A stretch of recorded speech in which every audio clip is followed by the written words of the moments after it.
Fala pessoal, tudo bem? Aqui é o Engenheiro João Nery, seja muito bem-vindo aqui ao meu canal. E hoje a gente está aqui com mais uma entrevista, né? Como sempre, a nossa série de entrevistas. E a gente está com mais um engenheiro aqui, né? E hoje a gente vai falar sobre coisas técnicas, né? Sobre assuntos técnicos, mas também sobre educação, né? Que era uma entrevista, era um assunto que eu quero tratar muito aqui no canal, né? Aprendizagem, educação, principalmente na área de engenharia. E a gente está com o engenheiro João Carlos Chiatini. Professor, eu queria agradecer, né, por ter aceito o nosso convite, né, estar aqui no nosso canal para conversar aqui sobre engenharia, né, e também educação, né, que é uma das atividades que eu tenho estudado muito e tenho participado de projetos aí durante os últimos anos. Né, e é uma satisfação ter um professor, né, mais um autor de um livro de estrutura de concreto armado que tem sido usado muito aí por estudantes e professores. Eu, inclusive, uso, né, no meu dia a dia. Esse livro é um livro muito didático, né, e não desfoca aí a sua preocupação com a didática, né, e a educação no nosso país. Bom, a primeira questão que eu queria tratar com o senhor, queria a sua opinião, é o seguinte: na engenharia, né, em qualquer ela que seja, mais aqui focando mais um pouco para civil, né, que é a nossa área, que é a minha formação, que é a sua formação, que é a área da maioria das pessoas que seguem aqui esse canal, a engenharia civil ela precisa de muita prática, né? Muita prática, canteiro, laboratório, laboratório de computador, né? Para analisar, né, estruturas, melhores formas, a partir de geotecnia, hidráulica, para analisar melhores formas, e aí precisa você estar dentro do processo, né? Ali na prática, né? E aí o senhor, dos últimos anos, o senhor tem encontrado desafios, né? Porque o senhor participou de projetos aí na área de educação à distância. E eu queria que o senhor comentasse especificamente na engenharia, né? Como que tem sido nos últimos anos aí? Qual a sua experiência, né? Se o senhor tem visto algum avanço nessa área de engenharia, né? Na parte de educação à distância, né? Eu queria que o senhor comentasse, né, sobre isso, se existe a possibilidade de a gente avançar na engenharia, na educação à distância. Inicialmente eu quero agradecer o honroso convite do colega João Neto e parabenizá-lo por esse canal que permite a divulgação do trabalho de profissionais da área de engenharia estrutural. E eu assisti às entrevistas dos colegas Avelino Alves, Manuel Botelho e do nosso colega do Amazonas, o Arlindo, inclusive, que foi aluno aqui do mestrado da Universidade de Brasília e depois fez PhD nos Estados Unidos e que teve uma iniciativa muito interessante, que foi fazer o curso de graduação em História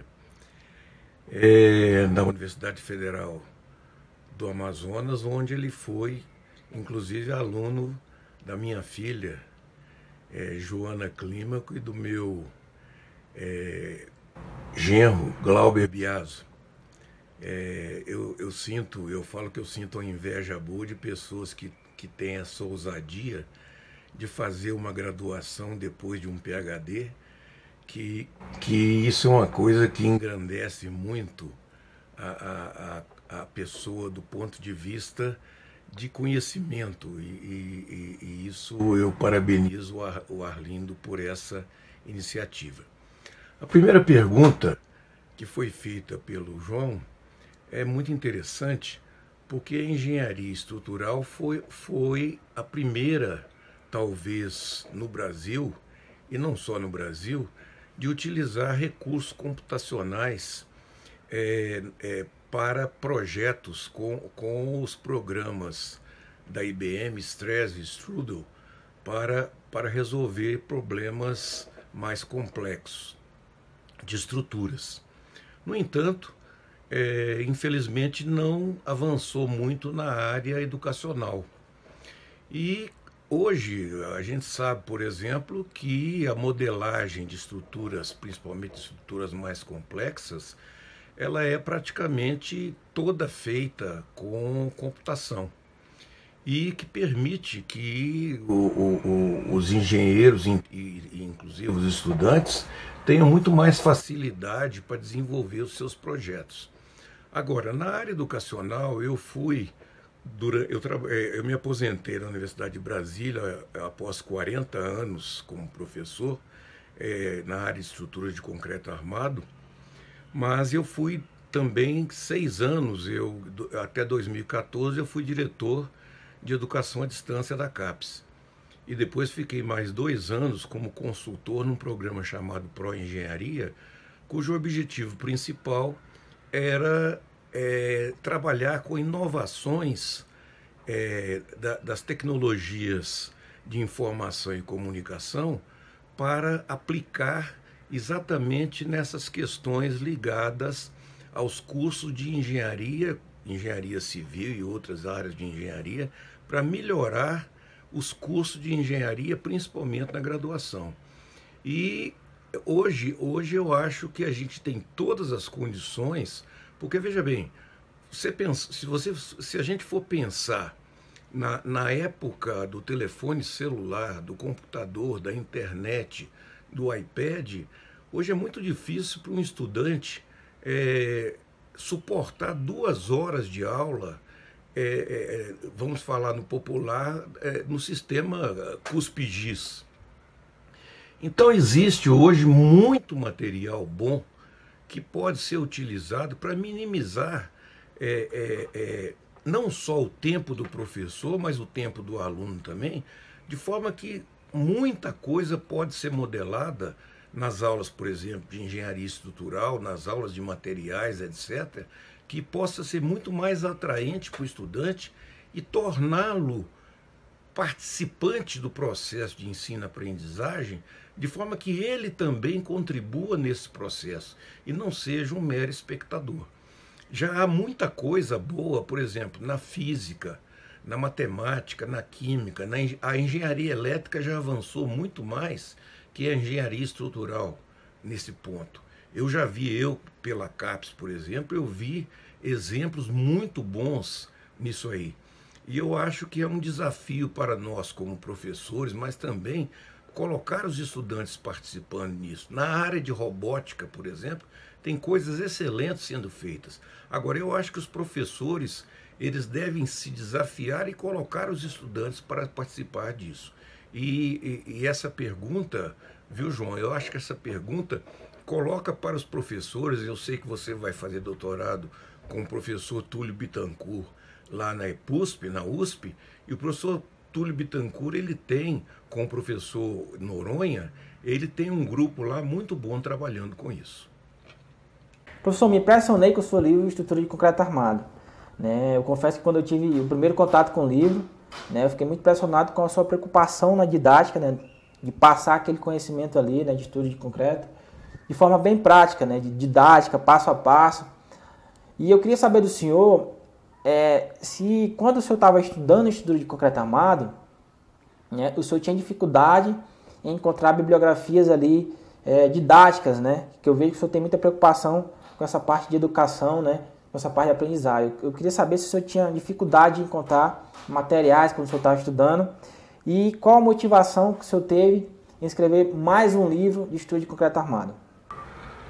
Muito boa essa pergunta, João. É difícil a gente poder explicar por que escrever um livro, Eu, quando estudei, e eu sou bastante antigo, na realidade só existiam 2 livros. Um era o livro do professor Aderso Moreira da Rocha, que eu acho que a grande maioria do pessoal mais antigo estudou nele, e o livro de um professor que era assistente dele na Escola de Engenharia da antiga Universidade do Brasil, que hoje é o UFRJ, que era o professor Adolfo Polilo. E lá eu estudei na Universidade Federal de Goiás, praticamente os 2 livros que existiam eram esses 2. Durante muitos anos eram os 2 únicos livros. Hoje já há uma quantidade apreciável de livros e livros bons. Eu, a partir da década de 70, e quando eu retornei ao Brasil, A partir da década de 70 eu já lecionava estrutura de concreto. Quando eu retornei ao Brasil do doutorado, eu comecei a produzir uma apostila com minhas notas de aula, e essa apostila os alunos gostavam muito. E todo mundo, eu fui aperfeiçoando essa apostila com as mudanças da norma brasileira, da antiga NB1. Notar que a NB1, a primeira norma brasileira da ABNT, foi de estruturas de concreto armado. E quando ela foi se aperfeiçoando, se alterando com as novas edições, eu fui também aperfeiçoando, e houve um edital aqui na UNB, de uma fundação da UNB, para livros, e a minha apostila na época, eu inscrevi e foi aceito como livro. E no ano 2000 eu tinha feito um estágio, eu fui convidado como professor visitante na Universidade Nacional de Educação à Distância da Espanha.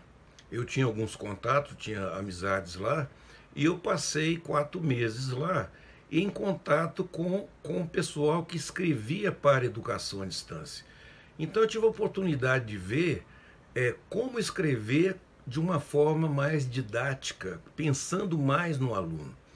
E também tem uma frase que eu li num livro do Leon Tolstói, um grande escritor russo. Esse livro é um livro muito interessante, e ele citou o Talmud. O Talmud é um livro muito importante da cultura judaica, que essa frase diz o seguinte: eu aprendi muito com meus mestres, eu aprendi muito com os meus amigos, mas eu aprendi muito mais com os meus alunos. Então essa minha apostila foi se aperfeiçoando muito pela experiência que eu tive nos meus 40 anos de professor. Então eu acho que a grande, vamos dizer, contribuição que eu tive para esse meu livro foi com a minha experiência didática como professor. Agora eu vi, por exemplo, na entrevista que teve com o professor Avelino, e eu vi também na entrevista do professor Manuel Botelho, para mim como professor, uma grande contribuição que eu tive é que durante os 5 anos meus 5 anos de engenharia, eu fui professor de cursinho. E professor de cursinho é uma excelente, vamos dizer assim, aprendizagem didática, vamos dizer, autônoma e, de certa forma, empírica. Então, tudo isso foi uma contribuição, apesar de empírica, uma contribuição que eu fui acumulando ao longo dos anos. Eu devo também adicionar que eu tenho na Universidade de Brasília grandes amigos da Faculdade de Educação. E essas conversas com os professores da Faculdade de Educação também me ajudaram muito. E também a participação que eu tive na educação à distância, o primeiro contato que eu tive, vamos dizer, com a educação à distância, foi quando eu vi as aulas da Open University da Inglaterra pela televisão, quando eu fiz doutorado de 1986 a 1990, eu assistia na televisão às aulas da Open University. As aulas de matemática, as aulas de física, as aulas de química na televisão, eu falei, meu Deus, é possível ensinar de uma forma muito mais moderna e muito mais atraente para os estudantes. Então, quer dizer, é claro que um livro você não usa todo esse instrumental. Mas a gente, quando ensina, quer dizer, o meu livro, eu fiz o livro pensando no estudante. Aliás, uma professora, a professora Teresa Bardiza, da UNED, da Espanha, ela falava uma coisa assim: o livro didático, você tem que escrever pensando no estudante e não no seu colega professor da sala ao lado. Por causa disso que às vezes alguns livros didáticos, eles não são muito assimilados pelos estudantes por causa dessa, às vezes, o nível que você atinge, ele não é um nível que o estudante, vamos dizer, estaria capacitado a entender. Professor, eu queria saber a sua opinião né, como que anda a nossa engenharia civil no Brasil. Né? E aí, com a entrada agora desse novo governo, eu queria que o senhor falasse um pouco sobre o que é que o senhor acha, né, sobre a nossa profissão, né, de engenheiro civil. E como aqui no canal tem muitos estudantes de engenharia civil, né, uma galera de 20, 22, 24 anos, eu queria que o senhor falasse um pouco sobre como que está sendo, né, do seu ponto de vista, a engenharia civil, né, do ponto de vista de qualificação de profissionais mais técnicos, né, profissionais de alta qualidade, e também em relação ao mercado, né, e como vai surgir novas oportunidades de novo governo agora, eu acredito, né, que com essas grandes mudanças que estão ocorrendo na política brasileira, eu acredito que haverá uma mudança, né, e eu queria saber do seu ponto de vista como que está a engenharia, né, se a engenharia sempre foi e sempre será uma ótima oportunidade para quem está começando a vida e quer fazer uma carreira. Bom, nos meus 40 anos de professor, eu já vi várias crises sérias na engenharia brasileira, como, por exemplo, no governo Collor, no final do governo FHC, no final do governo militar. Mas eu sempre disse para os meus alunos que a engenharia civil, principalmente, é uma profissão que ela tem uma amplitude que permite ao engenheiro trabalhar em muitas coisas, muitas coisas. E essas crises, em geral, elas são cíclicas, e a profissão de engenheiro, inclusive, se você for pensar, o engenheiro civil ele é altamente capacitado a passar em concursos, e você vê engenheiro civil passando em concurso para banco, para Câmara, para Senado, para Polícia Civil, para praticamente todos os tipos de concurso. Você vê, se o engenheiro civil, por exemplo, ele se capacita um pouco na questão de leis, ele tá apto a passar em praticamente todo tipo de concurso. Inclusive agora, por exemplo, com a possibilidade dos cursos de pós-graduação, de mestrado profissional, MBA, os engenheiros, a capacidade deles, os engenheiros civis principalmente, a amplitude, eu sempre disse para os meus alunos que estão em final de curso, não se desesperem, porque a profissão ela é muito ampla. Agora, eu até peço desculpas um pouco, João, porque a primeira vez que ele me pediu essa entrevista foi em meados de janeiro, eu estava extremamente ocupado e só pude dar essa entrevista agora. Mas esse governo, dizendo que é um governo novo, mas ele já envelheceu muito rápido. E principalmente nessas políticas que eu diria que são as políticas extremamente financistas, a crise já está instalada, e como disse o próprio presidente da Câmara numa entrevista recente, é um governo que se apresenta como um deserto de ideias, porque a única proposta que foi apresentada até agora seria a reforma previdenciária. E não tem nenhuma proposta que se apresente como nova do ponto de vista de abertura de empregos, do ponto de vista principalmente de empregos na área de engenharia. E outra coisa que foi muito séria, e eu inclusive já denunciei isso até numa reunião do CREA e até no CONFEA, que essa operação Lava Jato, combater a corrupção é uma necessidade, nós todos sabemos disso, e eu acho que ninguém se declara a favor da corrupção. Mas essa operação Lava Jato foi uma tragédia para a engenharia brasileira. Prender corruptos, isso é absolutamente necessário, mas não às custas de praticamente destruir as grandes companhias de engenharia nacionais. Companhias, inclusive, com obras enormes, não só no Brasil, mas na África, na Ásia e na própria América Latina e até nos Estados Unidos. Então você teria que, obviamente, punir os responsáveis pela corrupção, você teria que, inclusive, tirar os responsáveis também, mas não paralisar todas as obras. São avaliados, inclusive, que só na indústria naval, mais de 80 mil empregos foram perdidos. O Brasil, que produzia e exportava plataformas de petróleo, o Brasil agora está comprando plataformas. O Brasil estava exportando navios, agora passou a comprar. Então essa questão principal que me preocupa é a engenharia brasileira estar retrocedendo em gerar empregos. Então eu acho que nós temos que defender a nossa engenharia. Então eu participei de uma reunião, fui dar uma palestra inclusive sobre a questão da engenharia à distância. Quando se fala em engenharia à distância, não é engenharia à distância, é a engenharia usando tecnologia, inclusive usando os laboratórios das universidades públicas e inclusive boas universidades particulares que nós temos, mas defendendo a engenharia como a engenharia é o motor brasileiro para a geração de empregos, inclusive porque a engenharia civil, por exemplo, na engenharia civil é a que mais emprega pessoal menos qualificado. Então, quando você vê 14% de desemprego no Brasil, grande parte desse desemprego é na construção civil.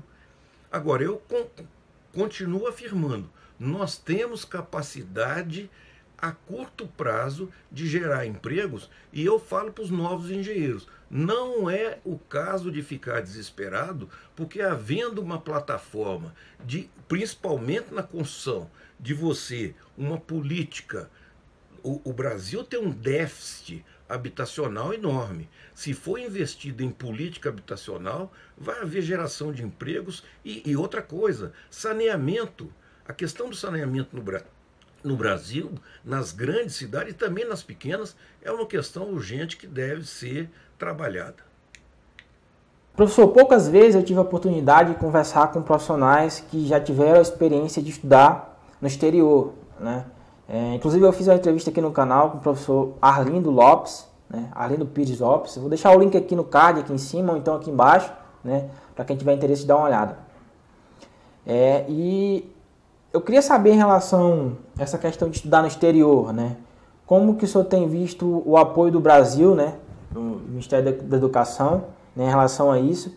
E qual a oportunidade, né? Qual as vantagens, né? De um jovem, por exemplo, de 20 e poucos anos, né? Que está começando a carreira, quais os benefícios, né? Na sua opinião, que o senhor acha que um profissional pode ter estudando no exterior? Bom, assim como eu vi a entrevista do Arlindo, eu acho que a experiência de estudar no exterior é sempre muito boa. Por exemplo, eu fiz doutorado, morei 4 anos na Inglaterra e fiz doutorado lá, acho uma experiência extremamente válida. Um dos programas que foi lançado, inclusive quando eu estava na CAPES, eu trabalhei e ajudei nesse programa também, foi o Ciências Sem Fronteiras. Acho foi um programa sensacional, pena que foi interrompido. Eu fui, inclusive, aos Estados Unidos para poder avaliar os candidatos ao programa de mestrado profissional nos Estados Unidos através do Ciências Sem Fronteiras.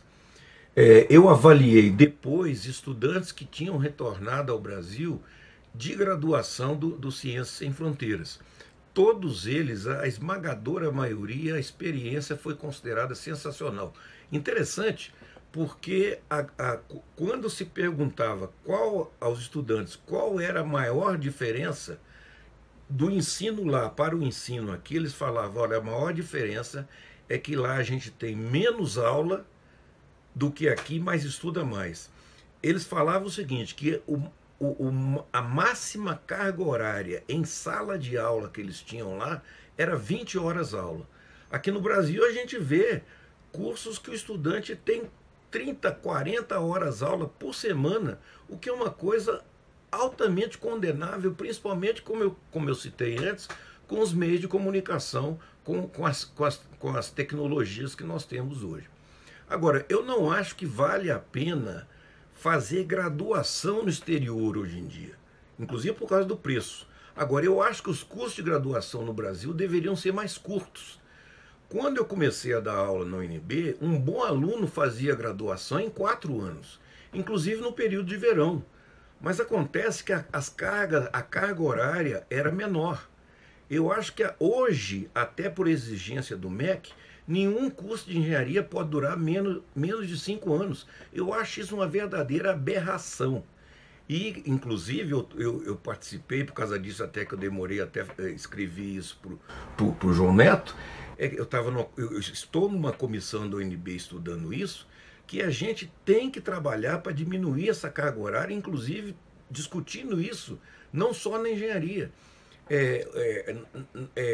Na Europa, quando se discutiu o projeto de Bolonha, o projeto de Bolonha, para unificação dos cursos na comunidade europeia, que o projeto de Bolonha, para unificar na comunidade europeia, os cursos dos países anglo-saxões eram mais curtos.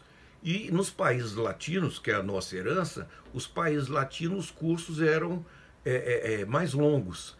Então, por exemplo, na engenharia, na Inglaterra, onde eu fiz, na Grã-Bretanha, os cursos de engenharia tinham curso de 3 anos. Só que, depois que ele se formava, se ele quisesse, por exemplo, assinar um projeto estrutural, ele teria que fazer cursos para se capacitar e depois fazer um exame de ordem, um tipo de exame, no Instituto de Engenharia Estrutural ou no Instituto de Geotecnia e assim por diante.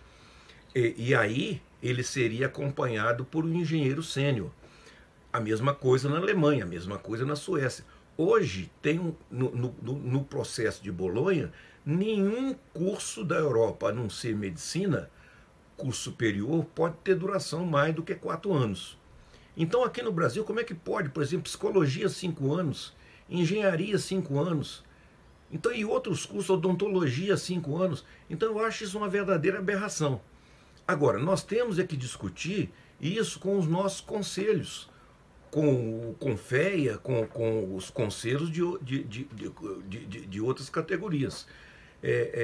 Eu acho que, por exemplo, fazer intercâmbio durante o curso de engenharia, ótimo. Fazer uma pós-graduação no exterior, ótimo. Por exemplo, esse exemplo que eu citei, o colega Arlindo. O Arlindo fez mestrado aqui, fez doutorado lá fora. Ele fez o curso dele, como ele citou, o curso médio dele foi lá fora. Então eu acho que esse intercâmbio, estudar fora é sempre bom. O Ciências Sem Fronteiras é um programa que eu achei excepcional. A experiência no exterior é sempre muito valiosa. Professor, durante a pesquisa aqui para fazer essas questões, né, eu me deparei que o senhor tem muita autoridade na parte de educação, né? Como eu já falei anteriormente, o senhor participou de projetos na área de educação, né, no país, junto com o governo federal. E eu queria saber do senhor quando surgiu, né, essa oportunidade, ali um ano específico da sua carreira, um momento específico, como que surgiu esse interesse pela educação, né? Já que não é muito comum, né, técnicos, né, engenheiros ter esses interesses. Eu queria saber quando surgiu esse interesse aí pela educação, né, que eu acho extremamente importante isso, né, principalmente para um professor, né, quando surgiu esse interesse pela educação e se ele teve muito impacto na sua carreira como engenheiro, né, já que quando você consegue ensinar muito bem, consegue falar sobre educação, sobre aprendizado, sobre como está sendo o desenvolvimento da educação, principalmente universitária no país, você consegue ter uma visão melhor, né, um entendimento melhor como um professor, né? Eu acho isso extremamente importante. Eu queria que o senhor comentasse sobre a importância disso e como começou esse seu interesse pela parte de educação. Pois é, João, eu acho que eu já falei tanto que eu até já, mais ou menos, já respondi essa pergunta. Primeiro, quando eu fui professor de cursinho durante os 5 anos da engenharia. Segundo minha mãe era professora. E na minha família tem muito professor, tanto que eu tenho irmãos professores, cunhados professores, eu acho que é uma família de professor. Segundo, como eu falei também, tendo sido professor de cursinho, eu fui fazer mestrado. Quando eu terminei o curso de engenharia, eu falei que naquela época veio aquela curiosidade, puxa, engenharia, naquela época os cursos eram muito assim, receita de bolo. Você vai fazer uma coisa, tabela. Você vai fazer outra coisa, você siga essa tabela. Então me incomodava um pouco isso. E veio uma curiosidade, assim, será que... E teve uma palestra muito interessante de professores da COP, que eram... aliás, eles eram ex-alunos da Escola de Engenharia da Universidade Federal de Goiás, que estavam fazendo mestrado na COP, que é a coordenação dos programas de pós-graduação em engenharia da UFRJ. E eles foram lá fazer uma palestra sobre os cursos. Um professor que estava fazendo em estruturas, o outro estava fazendo em geotecnia, e mostraram as pesquisas que eles estavam fazendo, e eu e mais 2 colegas nos interessamos e fomos fazer mestrado lá. E eu concluí o mestrado, quer dizer, na época muita gente falava, poxa, mas você não vai trabalhar em seguida? E não, eu fui fazer mestrado direto sem trabalhar. E até alguns colegas falavam, nossa, mas você vai com a bolsa dela. A bolsa na época, eu lembro que foi uma dificuldade, porque eu fui fazer mestrado, a primeira bolsa foi sair em junho, eu fiquei morando em República e dependendo de dinheiro emprestado de pai, de amigo, de parente, mas até hoje eu não me arrependo. Quando eu voltei direto para a Universidade de Brasília com a carta de apresentação do meu orientador. Logo em seguida, eu sentindo necessidade de trabalhar, eu arranjei, eu fui empregado numa empresa de consultoria de engenharia aqui em Brasília, de 2 professores da Universidade de Brasília que tinham feito mestrado, inclusive, no Rio de Janeiro. E aí eu adquiri experiência que para mim foi muito valiosa, juntando, inclusive, conhecimento agregado da pós-graduação também com os cursos que eu estava ministrando na Universidade de Brasília e com o trabalho profissional, que me foi proporcionado naquela empresa. Então, o que eu digo é o seguinte, quer dizer, agora eu acho interessante também que a questão da didática e de gostar de ensinar, eu acho que hoje está havendo uma coisa muito, que eu acho um pouco complexa. A universidade exige a titulação, eu acho que a titulação é muito importante.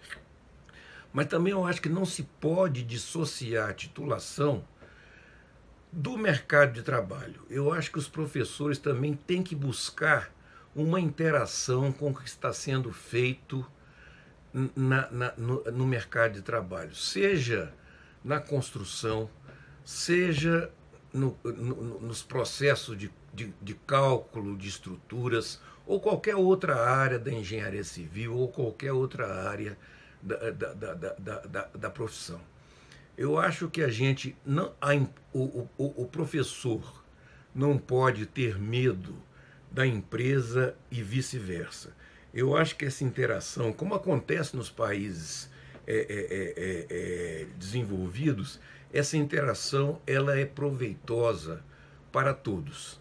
Eu acho que hoje também, e eu trabalhei em órgão público durante muitos anos, no governo do Distrito Federal, na universidade eu fui pró-reitor na UNB, inclusive de administração. O problema também é que hoje os órgãos públicos e as instituições privadas, e eu falei inclusive na Lava Jato, como pró-reitor da universidade, é a dificuldade que os órgãos de controle estão impondo, não só às universidades, mas também às empresas, para você fazer um convênio de uma universidade com um órgão, seja privado ou público, para você fazer um trabalho em conjunto, é uma dificuldade tão grande que, às vezes, a própria empresa e o próprio professor ou o laboratório desistem pelas dificuldades, porque os órgãos de controle, CGU, TCU, AGU, etc., vão colocando tanta dificuldade que você às vezes desiste até pelo prazo que isso é exigido. Uma vez um colega meu que era de uma empresa, ele queria fazer uns ensaios de alguns tijolos. E aí depois ele falou para mim, Teatini, eu vou desistir porque o processo já está da altura de um tijolo. Então, isso aí, a empresa, naturalmente, ela quer rapidez. E essa rapidez, os órgãos, e se você não seguir tudo, depois eles abrem um processo contra você e você tem que responder tudo aquilo, e isso é muito complicado. Mas, terminando de responder a pergunta, eu acho que a maioria, e eu particularmente, eu me aposentei, mas estou envolvido com a universidade até hoje, seja em banca, seja em comissões da universidade, e em outras coisas, porque eu acho, como diz, a gente sai da universidade, mas a universidade não sai da gente. Professor Tiatini, eu queria agradecer muito, né, de coração, por ter aceito conversar aqui com a gente. Foi uma conversa rápida, mas eu acredito que seja de grande importância, né, para que aqui no canal eu tenho alguns aspirantes a professor, né, pessoal que gosta de educação, e foi, eu acho que de grande importância, né, de grande contribuição ter o senhor aqui no nosso canal, né. Eu queria agradecer muito, né, a oportunidade de conversar aqui com a gente. Eu que agradeço a oportunidade dessa conversa nossa e que seja útil para você, para os colegas nossos, futuros engenheiros e engenheiras, né? E que a oportunidade, quando for ao Amazonas, a gente se encontre, ou se encontre em São Paulo também no seu doutorado. Um grande abraço. E você que não é inscrito no canal ainda, né, se inscreve aqui, né, no canal para você ter acesso às outras entrevistas, né? E para ajudar, não esquece de clicar em gostei, né, e compartilha aí com seu amigo, né, com seus colegas aí da área da engenharia e também pessoal que gosta de educação, né, de falar um pouco sobre educação, tá ok? Muito obrigado, né? Muito obrigado, professor, muito obrigado você que assistiu até aqui. Eu vou ficando por aqui, um forte abraço, valeu, tchau!